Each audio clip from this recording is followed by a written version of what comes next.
Ang susunod na programa ay rated PG. Patnubay at gabay ng magulang ay kailangan sa mga batang manonood. Saan ba yung hindi marinig yung sound mo? Ginagawa mo. Pinag-aaral ko. Tingnan mo naman ang ginawa. Batang-bata pa. Nagkaroon na ng anak. Hanggang maaari sa susunod, ayoko na. Iwanan mo siya. Ayoko na ganyan. Kasi sayang ang pinag-aralan nito. Tingnan mo yung anak niya. Iyak ng iyak. Tingnan mo. Bless your Lola. Bless your Lola. Tingnan mo, nagagalit pa. Kaya ikaw, wag mo nang ituloy ang pag-ibig mo. Mag-aral ka lang. Ha? Yan ang gusto ko. Kasi ayoko na mapangalawahan pa ito. Titignan niya yung gabi.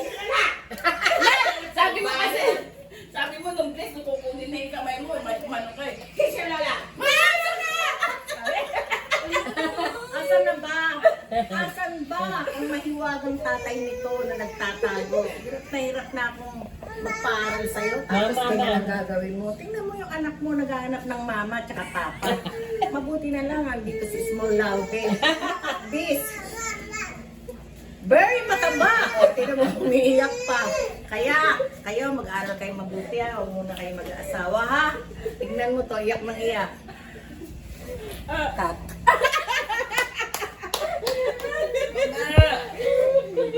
Ang galing niya! Bakit bata? Sayad yata.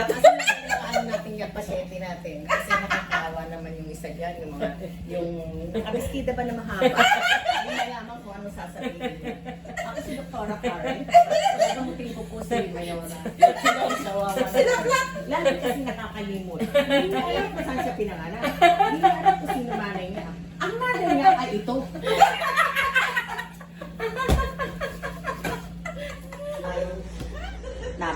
Napakatabi ng bata na yun, malalim ang iniisip. Hindi ko nga alam, nakalimutan ko na rin kung ano ang pangalan niya. Pero iisipin ko, pupuntahan ko, sundan mo ko kung nasaan ako pupunta. Tignan mo kung sino yung pupuntahan ko. Ito yung anak ni George. Marina! Bless your Lord. Mama! Bless your Lord.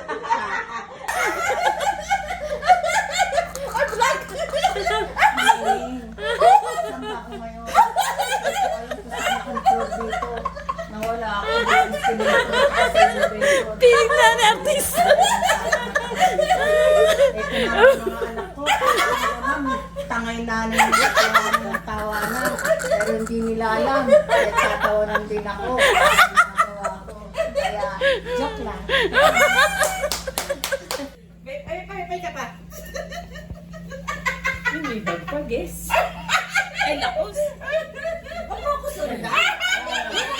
Sabi yan. Nakakatingin tayo. Tayo na pag pinakulang. Dito mo kalit din eh. Ganun na. Kasi doon pa lang ako aawin. Wala kong dahil na ako sa Yan ako. Iko-kontra yung mga anak ko. Hindi ako natatakos.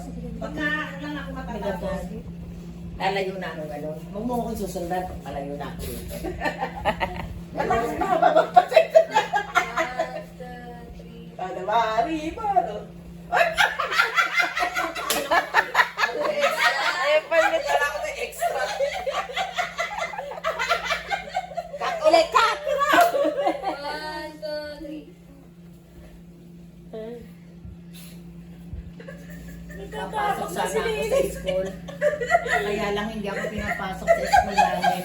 Pasensya na po, Mang Karen. Wala po akong pinag-aralan. Napakahirap po pala ng walang pinag-aralan. Mang Karen,